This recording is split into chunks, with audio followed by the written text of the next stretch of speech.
like shooting puppies with the BB gun. I'd poison guppies, and when I was done, I'd find a pussycat and bash his head. Oh, hi. You just caught me doing what I love to do when I'm not making content or working, making musicals. And that was just one of the songs based on the life of Donald Trump. It's a one-man show. That's a song from early in his childhood.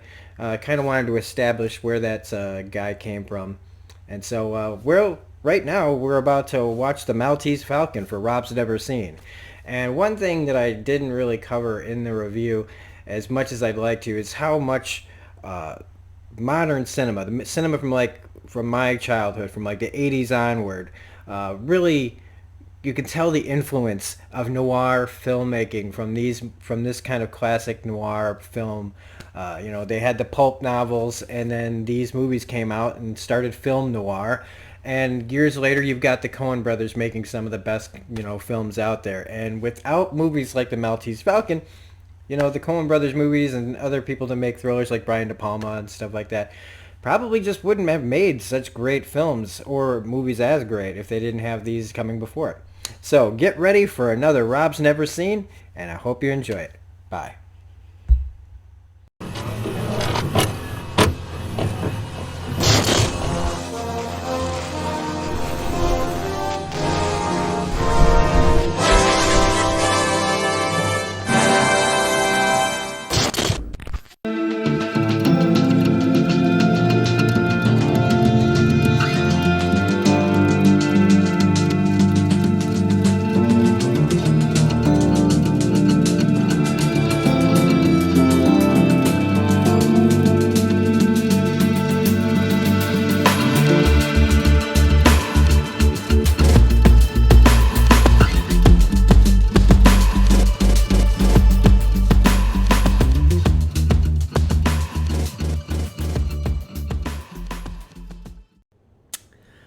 All right. Hey, everybody. Welcome back to the channel, officially.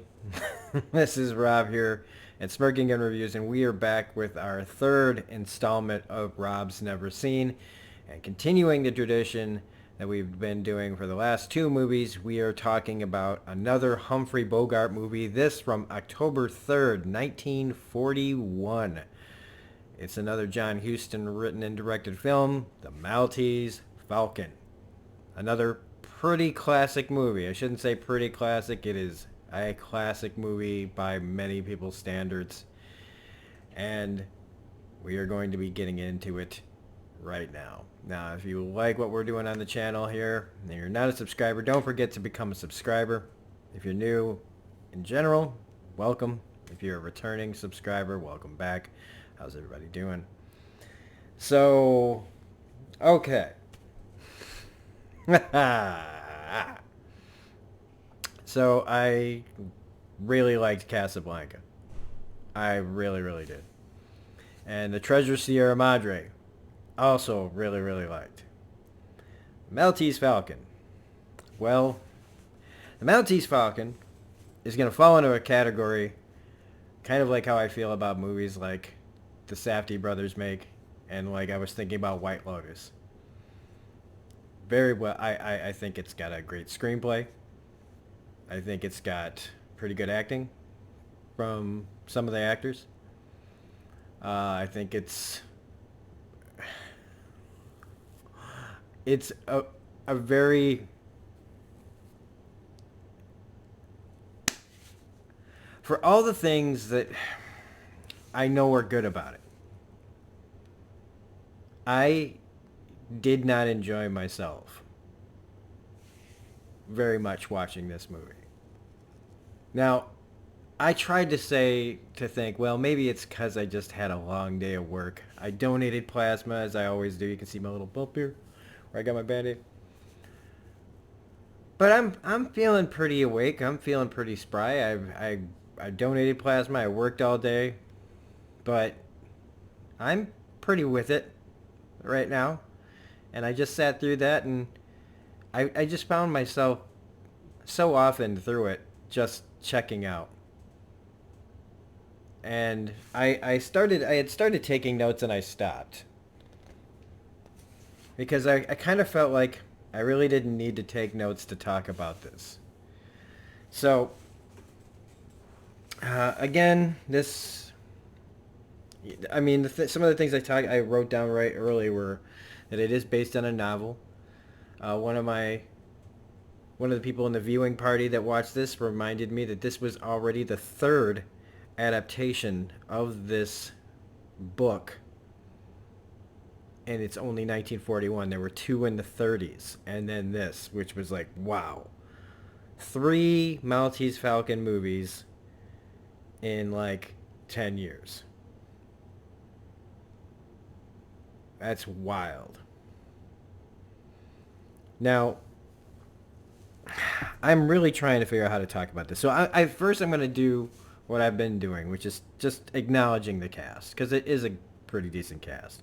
Humphrey Bogart, Mary Astor from Quincy, Illinois, an Illinoisan, Peter Lorre, Sidney Greenstreet, Elisha Cook Jr., Ward Bond, Lee Patrick, Jerome Cowan, Gladys George, Barton McLean, Murray Alper, John Hamilton, James Burke, Dwight Fry, and Joan Blondell, and Robert Homans. Again, we acknowledge these people because they're all dead. and, uh, and I don't mean that in some morbid way. It's just, some of these people are forgotten already and forgotten to history. And if it wasn't for people bringing them up, you're only as around as long as people remember you. And I'm trying to put their memory out there. Look them up if you watch this movie. Look up the cast list. Look what they've done. Because I mean, one of the most impressive things is looking at the IMDb page of a lot of these actors, because they, holy crap, were cranking out the films. Now, to give anybody out there who doesn't know what this movie is, the synopsis for it is such. In this noir classic, Detective Sam Spade, played by Humphrey Bogart, gets more than he bargained for when he takes a case brought to him by a beautiful but secretive woman played by Mary Astor. As soon as Miss Wonderly shows up, trouble follows as Sam's partner is murdered, and Sam is accosted by a man, played by Peter Lorre, demanding he locate a valuable statuette. Sam, entangled in a dangerous web of crime and intrigue, soon realizes he must find the one thing they all seem to want, the bejeweled Maltese Falcon. Now, this description, if I were to read that and then watch this film for the first time, I think it feels way more interesting than I actually found it. Now,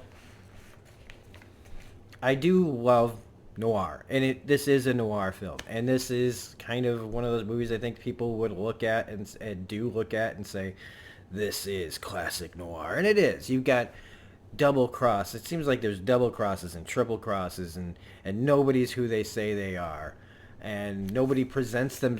Everybody's presenting themselves as some one way and actually being another way. And I got to admire the script for keeping it all straight and characters keeping it all straight. There's a scene where they lay everything out that happened, and my head started spinning, because I was like, you know what? It really doesn't matter to me how all these people got there. It's important to them. But really, I felt like I was I got on a really long staircase. I typed this in during the Discord, and I don't know if anybody understood me. But I felt like I was getting on the top climbing a very tall staircase. And up at the top of the staircase is the point of why I'm going up there. And it takes a really fucking long time to climb this staircase. Because let's say I'm wearing 20-pound shoes or something. And I'm plodding my way up this huge staircase, I'm gonna get to that point. I'm climbing that staircase to get to the end goal. And when I get there, I'm gonna know why I climbed this staircase. And I get there, and it's nothing. Now there's a brilliance to that, and if you haven't seen this movie, we're gonna spoil it right now. Okay, so I'm just gonna say it because that's how I felt. But also I applaud them. Okay, so because the another thing is the Maltese Falcon is kind of the MacGuffin of all MacGuffins, the beginning of this kind of thing. Like the when people look to like classic movies that did this, is that the Maltese Falcon that they get is fake, and everything that everyone has done through the entire movie was for something that's just been, you could find in an antique shop for pennies or whatever it was really worth. It's not worth anything except for, if you had sentimental value, if you liked falcons, you know, if you liked big paperweights. And so I guess there's that ironic, I don't even know if irony is the right word, but just the way that everybody, put all their life and time and risk their lives and time and money to get this and to find out that the thing they're chasing isn't even real. That wherever the real one is, it's out, it's in the wind. And so on a level like that, I go, wow, I really appreciate that. That's to the characters that are going through this real punch in the face. But having sat there and watched it for an hour and 40 minutes and then having no payoff, you have to be in a certain kind of mood, I think, to deal with that kind of ending, and especially for the first time watching it. And I guess I just wasn't in the mood to have it be anticlimactic. But there are saving graces to this because, so hear me out, all right? I was disappointed, but the dialogue and Humphrey Bogart and I really liked Peter Lorre in this. They carried me across the finish line. They actually helped me up the last bit of those stairs to get to this thing that ended up being nothing for me. So listening to that old noir speech and all the fancy, the things where so many things come from in future movies.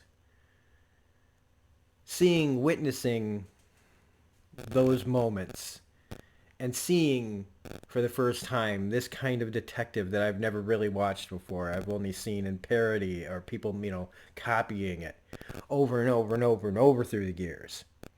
Getting to see the original, one of the originals, because there was a ton of these kind of movies back then. I really appreciated it on that level.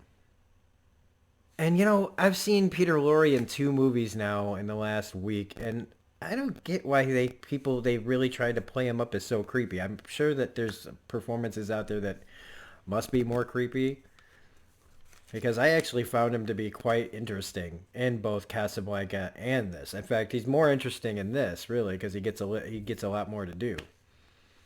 And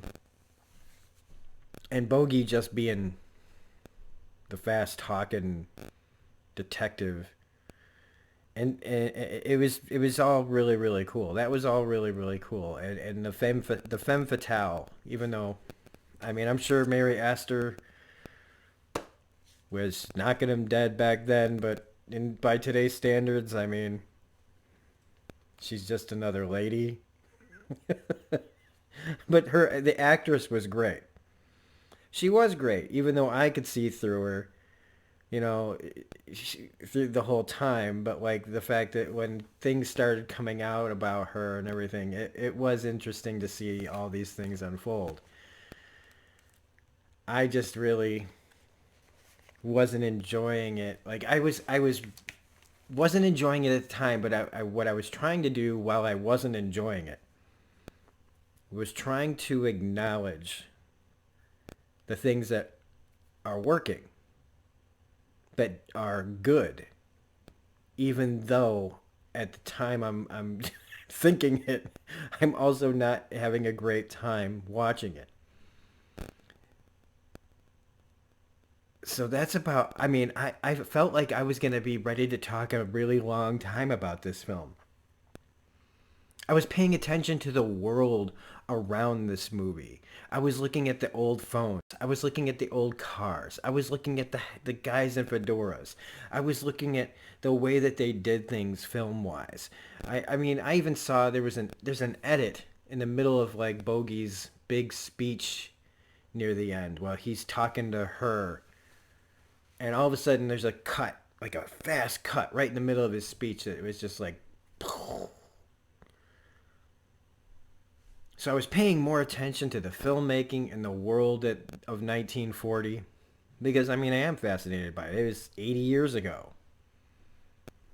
You know, it's so many things that happen. And even though this is like, you know, filmed on studio lots and stuff, it's still, you know, looking at how things were and how people dressed and how people talked. All that stuff was really fascinating. All those things I liked more than the actual movie. But like I said, I appreciate everything that went into this movie. Because without movies like this, we don't have all the other millions of movies later that borrowed from this and took it. And some of them did it better. Some of them did it worse. Some of them added their own touches to it. But without these movies, you don't have those. It's kind of how I feel about the X-Files. A lot of people like to point and say what series really started the whole TV shows that look like movies. And it's debatable. You could say Twin Peaks because it came before the X-Files. But it also only lasted 2 years, and X-Files had a chance to really, really show it off for seasons. And so I always say, without the X-Files, you don't have Breaking Bad. You don't have Better Call Saul. You don't have The Sopranos. You don't have, you know, like all these fantastic shows over the years. You don't have The Wire. You don't have, you know what I'm saying?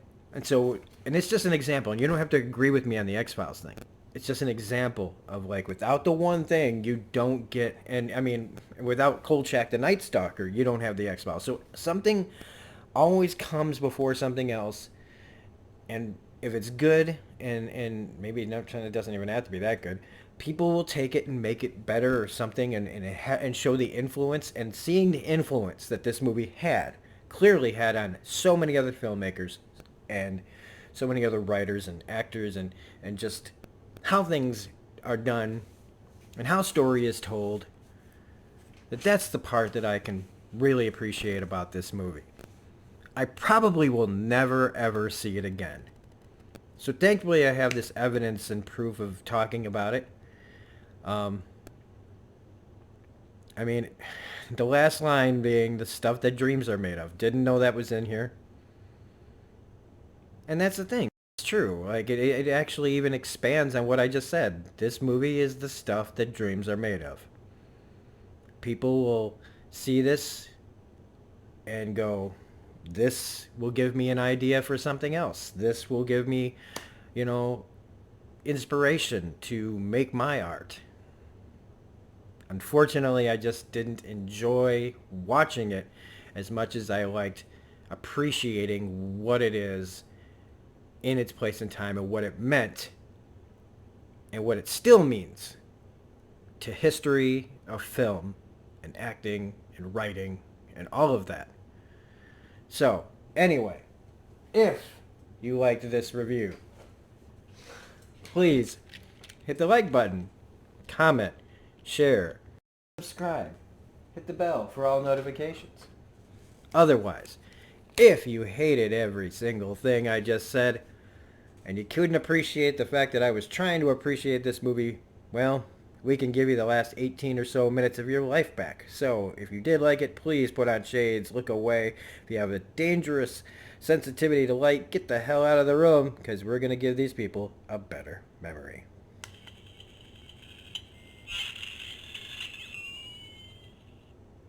Hopefully this hopefully this memory is better than the last 18 minutes of your life. Bye. Have a good one. See you on the next one. Like shooting puppies with a BB gun. I'd poison guppies when I was done. I'd find a pussycat, bash in its head.